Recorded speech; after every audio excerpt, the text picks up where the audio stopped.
Hey guys, what's going on? Welcome back to the channel, and I wanted to check out this video actually today. Genshin is destroying itself. It's not looking good, and this is from Zome. I haven't watched this video yet. I've never seen anything from this creator, so I want to check this out. I've said this multiple times, you know, when people love to do the is this game gonna kill this game? Is Wuthering Waves the Genshin killer? Is Arc Knights the Wuthering Waves killer? Because we're starting to see that now. I always said these games aren't going to kill Genshin. The only thing that will kill Genshin is Genshin itself by the hands of Hoyo. And I really wanted to look at this really because it's had me thinking about Star Rail as well recently. I feel like Star Rail's in a bit of a rocky spot at the moment. And I don't mean that just from the point of that, you know, a lot of people having issues with the game, but just one of the major pros of Star Rail since its launch has been its story and even its storytelling. But things have really started to drop off, haven't they? And I just think that with all of the other issues that the game has at the moment, the storytelling getting worse and the presentation of the storytelling, I think it's really putting the game in a particularly rough spot, a cliffside, if you will. And I just think at the moment, if a game came out that could really compete with Star Rail, and I'm not saying it's going to kill Star Rail, but I think a turn-based, high production, high quality, well-written turn-based game at the moment could do very well in this space if it launched globally. Because I think there's a lot of people in the Star Rail space that are screaming out maybe to find something else, because the game just has a lot of issues, doesn't it? Now, this is coming from somebody who really likes Star Rail. I've stopped playing the game now, but you know, Bellabog was absolute peak gacha, in my opinion, and it just seems like Genshin and Star Rail seem to be just going down this path. Genshin's been on it for a lot longer, but like Star Rail seems to be really going down that same path now, doesn't it? It seems like the only shining light at the moment is Zenless. Like, they are just doing all of the right things continually, W after W, making great patches, improving the game. I kind of hope that Zenless never starts to make the money that Star Rail and Genshin are making on a regular basis, because I think that way then we'll just continue to get a better game. And I wonder if a lot of this is just showing that there's a lot of people being moved off to work on upcoming Hoyo games, because we do know there's a bunch of games being worked on behind the scenes, or at least we've heard rumors. We've even seen gameplay of one quite a while back now. So it makes me think that a lot of these people who are working on the animation side of things, obviously we know the issue with the voice acting and all that sort of stuff, but on the actual like production side of the storytelling, how it's delivered to us, have kind of been shipped off and maybe moved on to other projects at the moment, because we know obviously Genshin is coming towards the end of its life, shall we say, and Hoyo would be smart to set themselves up with a spiritual successor, if you will, ready to take the place before the game does get to that inevitable twilight that will obviously come to all live service games. So let's check this video out then, shall we? Genshin is destroying itself. It's not looking good. Let's have a look then. With the release of Natlan, we all thought that this was going to change everything and that this was going to be the most insane. Yeah, I still can't get over the fact that this is supposed to be the nation of war, Natlan. It's just, you know, with these like Disney Barney looking dinosaurs roaming around and everybody just looks like they're dressed for a beach party. It does not look like the Nation of War. The region pretty, so far, but that's definitely not the Nation of War. Exactly what happened. In fact, now it seems like more and more people are getting tired of Genshin, and more people are starting to leave the game. But why is that? Well, there are a lot of reasons for that, but the first thing that I want to talk about, which I think is also the biggest problem that Genshin has right now, is the fact that Hoyoverse completely ignores their own player base. For 3 years, we have been... You know, part of me, like, when I think about it, I'm like, it's so trashy from Hoyoverse, but then I think, you know, you can't hate the player. You got to hate the game, and at the end of the day, people have accepted this, and not only accepted it, defended it vehemently, you know, defended the practices of the company. And maybe 3 years ago, for people, it was like, you know what, it's not a major problem, game's still goated. And because they've continued to defend these shitty practices, the quality of life's been below par. The the creep of bad systems continually adding to the game. And I say this about quality of life. Often, small quality of life updates might only seem minuscule as they're applied to the game, but as they stack up, it really changes the experience. And the same can be said for the negative and the lack of those as well.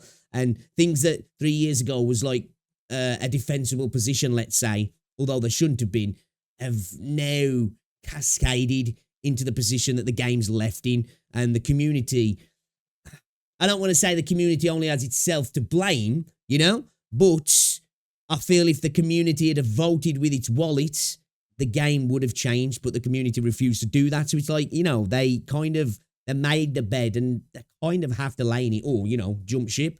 That's why I feel like Zenless is having those updates because the revenue dropped off so hard. And obviously we're in a new space now of competition, but the Genshin fan base is so locked in now. The ones that are still there, they are so locked in. It just feels like Hoyo know that they're just not going anywhere. So there's no reason to serve them as they need to be served and respected as they I guess should be respected. But then I say there's the argument of they accept it. Can you really blame Hoyo? Been asking for artifact loadouts, for a skip button, for new endgame content. Major factor, man. Like endgame content not being like adapted this long into the game is just wild. And two, like the lack of a skip button is still just absolutely insane to me. I've said this before. Every game that has a story should have a skip button. Whether it's a single player story game, whether it's a live service game, it should have a skip button. Even if it's not for the fact that they don't want you to be skipping story. You could be playing the game for the second or third time. You could be re-rolling a story game. You might just be playing it again. There should always be a skip button in a game that has elements of story in it. It's something that should be there from day one, just like stamina reserves as well. I've said this as well. I'm not specifically talking about Genshin now, where every single gacha game should be releasing with stamina reserves. And all of no these skip button things, still. right? It's wild. And they just completely ignore all of that. They keep adding some random shit that no one asks for instead of giving us what we actually want. And what really confuses me about that is the fact that we know Hoyoverse can do it. Just look at Zenless Zone Zero and Honkai Star Rail. Yep. Both of these games keep... Again, Star Rail is like a lesser of the evils in regards to it, but like Star Rail seems to be doing a lot of stuff now that's just like, really? Like, for me, starting Genshin and then moving on to Star Rail, I always personally saw it as like the premium game out of the Hoyo universe. You know, I thought it was just a better game personally. Now, obviously, I know some people are just not into turn-based games, but it just felt like a lot of the bad decisions that have been made in Genshin, they'd averted and changed and tried to improve upon. And for the longest time, it felt like that was the case, but just recently, it seems like it's all that's just falling away now. And then add in, as I said, the degradation of the storytelling. I think a lot of people are in Star Rail for the story, and I feel like if that continues to degrade at the rate it is, I think a lot of people will jump ship, honestly, I do. I think that'll turn off a lot more people than power creep issues, HP inflation, multiple banners, all this sort of stuff. I do genuinely think there's a lot of people there, core amount of people are there for a great story that's told in a beautiful way, and that has high production values, and that seems to be really slipping. And yeah, it's like, how long will people stick around for that when there's other things coming out that potentially, you know, are telling great stories in much better ways, in much more dynamic ways, in much more cinematic ways as well. Keep getting new improvements, new gameplay mechanics, and they get more free pulls. They listen to their player base. But when it comes to Genshin, for some reason, they just refuse to do these things. Yep. And it has been like that since the release of this game. It is weird, isn't it? It is Before the wild. Theater came out, we only had... I understand why they do it, because people have accepted it. But it's just like, you know, just simple QOLs. You think, why not? You know, why not? Like, why no skip button? I'd love to know the reason why they're just so averse to a skip button. Is it because that they're worried that the content that they're giving people would seem so much smaller if people were able to skip through the story? Is that their, you know, actual desire to bloat it via the story? It's such an odd decision that's not been implemented yet. It's just, it it's mind-blowing. One Crazy. single endgame mode the entire time, which was the Spiral Abyss. And the only reason they gave us another endgame mode after such a long time was just because of competition. Otherwise, they wouldn't have done it. But even now, apart from these two game modes, there is nothing to do as an endgame player. Well, there are still things like world quests, but those are just not fun at all. Cause you spend like 2 hours talking to random NPCs and solving random puzzles that don't make sense. This is another thing as well where I really hope we land on some really good alternative endgame to Wuthering Waves outside the tower. As somebody who said it multiple times, I just kind of find it mid. I like the fact that we've got the new holograms now, and they said that challenges will be updated. So I'm hoping that that's going to be a system that resets, that changes. New holograms come in, some get switched out. Maybe there's more than two sometimes with different buffs and you know, just different statuses for the fights. I think that would be really cool as somebody who enjoys the holograms. And I, again, haven't bothered with the tower since 2.0 dropped, but I've gone and cleared the holograms because that's just so much more fun to me. I hope they continue to lean into that a little bit more and maybe potentially give us some sort of tower system as well that's like, you know, Zenless on Zero as well. That'd be dope. Sense, and all you get for it is like 20 dungeons. So something definitely has to change. Because right now, all you can do as an endgame player is just log in, farm artifacts or something, and that's it. And then also, keep in mind, some domains are only available on some days. Again, though, the fact is so many people do that though, don't they? So it's like, I can understand, like the skip button still evades me, the logic, other than that maybe potentially they're just like, well, people will see that there's maybe not much there. But the other content are getting, why would they worry spending money on developing new content if they know they are going to make millions upon millions every month without doing that? So I do understand that, you know, I can understand it. At the end of the day, companies are going to try and maximize profit. If they have to spend money on developing something and not really get much more money, or they can just carry on doing what they're doing now and make bank, can't blame them. Can't blame them. Days, and you only have 200 resin for each day, so you need to be extremely careful about how you spend your resin, or else you're basically cooked. So when you compare that to other gacha games that are available right now, the gameplay experience of Genshin is just really bad right now. And honestly, this really hurts as someone who has been playing Genshin for so many years. Like, I love this game. But the way Hoyoverse is treating Genshin just really makes me sad. Because I know that they could very easily make this game a lot better and a lot more fun than it is right now. That's the thing. They could genuinely massively improve this game in quite a short span of time as well. Couple of patches. This game could go from where it's at now, you know, a game that's loved by people and that at one time was actually genuinely a great game. And I'm not saying it's a bad game, but, you know, it's got itself into a position now where it's, you know, it's not in the best of situations. They could turn it around within a few patches, you know, some good content, some good quality of life updates, and you would have a game that I think a lot of people would flock back to. But again, as I say, I think it's the same with Star Rail. I think a lot of people have been shipped off to new pastures now within the company, prepping for the new wave of Hoyo games, the new generation that's going to make them the billions like Genshin did. And I think they're more interested in doing that rather than spending the money to maybe potentially increase the profits in Genshin. That's not guaranteed, where they're probably, you know, if they can make another big flagship game, they know they're going to make a lot of money. Now, but as I said, for some reason, they just refuse to make the game any better. Especially as well if they introduce that game right off the bat with a lot of these quality of life changes that people have been asking for, because that'll break the internet for a lot of people. You know, people who have been playing Genshin for ages, who've been begging for this stuff, who are getting really frustrated but have stuck around. If Hoyo rock up with their new title and then go, hey, you know, all these things you've been asking for, they're here now. I feel like a lot of people will fall at their knees to clamber to the game, even though they don't really deserve to be applauded for that, but people will. So I genuinely think that's what's happening. They're holding off on a lot of these things to apply to the new game, to be like, look at what we did. We did the thing, and people will cheer them on. Now moving on to the next problem, the banner system and the way they are rerunning characters. There are so many characters in the game right now that some of these characters only get a rerun like once every year, while other characters get a rerun every 4 to 5 months. So some people have to wait. I'm curious to see what happens with like the rerun system in Wuthering Waves as well. I hope it does keep up somewhat regularly. When it first started to happen, I was like, do we need to have reruns just yet? But I'm kind of glad we are, because I was able to get ZZZ, which I lost out to last time. Still didn't get a weapon because the weapon banners hate me.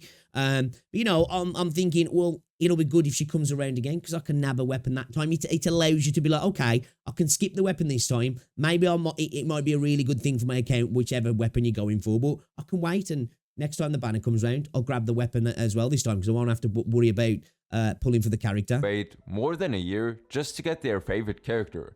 And this issue could very easily be fixed if they just gave us triple banners or something like that. But as always, Hoyoverse does not care at all. Another problem that drives a lot of people away from Genshin currently is the fact that they're not releasing enough male characters. Because now we only get like 1 or 2 male 5 stars every region, which is way less compared to the amount of female characters. And I get it, it's a gacha game, so it's not anything new, it's not surprising, but male characters... I think this really is kind of, well, not an issue for me personally, but I think this is a problem a lot of people have with a lot of gacha games, if I'm honest. You know, if there's male and female characters in the game, they're heavily leaning towards the female. And there's plenty out there that just don't even bother. They're full female. So, you know, I wouldn't even point this at Genshin for that, really, for me personally, because, you know, people accuse Wuthering Waves of it. You know, I'm sure Zenless will become like that as well. There's definitely more female characters in pretty much all of the mainstay gacha games, because that's where they make the money. We spoke about this actually in another video, which I've got coming up, talking about why all gacha characters look the same. Actually sell quite well. And as long as the male characters are actually cool, a lot of people will pull for them. So for those who like to pull for male characters, playing Genshin is just not really worth it anymore. Anyway, I don't want to drag this video out too much, so let me know in the comments how you feel about this, and as always, I wish you all a nice and wonderful day. Yeah, man, can't really disagree with anything there.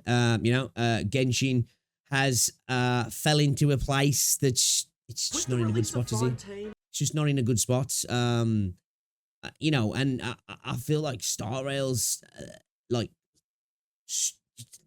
hobbling over to that place itself. It's stumbling across the road straight into the front garden of Genshin's abode, in my opinion, at the moment. And it's kind of sad to see, especially with, as I say, Star Rail, because for me, Belobog, the Belobog story, the boss at the end, the OST, that whole patch was just peak, absolute peak to me. And I just don't think Star Rail's ever hit those peaks again, personally. And I've just got no desire to go back to either of them at the moment. I've been planning to go back to both, but I'm at that point now where I'm like, don't think I'm going to bother. Don't think I'm going to bother, you know? We've got Arknight's Enfield coming out soon. We've got Project 2/3. We've got Unending Dawn. We've got Ananta, NTA. I'm like, you know what? My time can be better spent elsewhere, if I'm honest. And even talking about turn-based games, we've got Revramento, which I played a bit of that, and I kind of like it. And there's another one as well. I can't remember the name of the game, but that looks okay as well in regards to a turn-based game. So yeah, I feel like, to me, especially Genshin's almost a game of the previous generation of new gen gacha games. And I'm glad it happened. It was a fun time, and I think it walked so many others could run. And I think, you know, we should respect the space it's helped create. But at the same time, yeah, it's not great, is it? It's not great. Guys, let me know what you think in the comment section anyway. And if you did enjoy the video, be sure to give it a like. It's very much appreciated. And I'll see you all later. Ta-ra.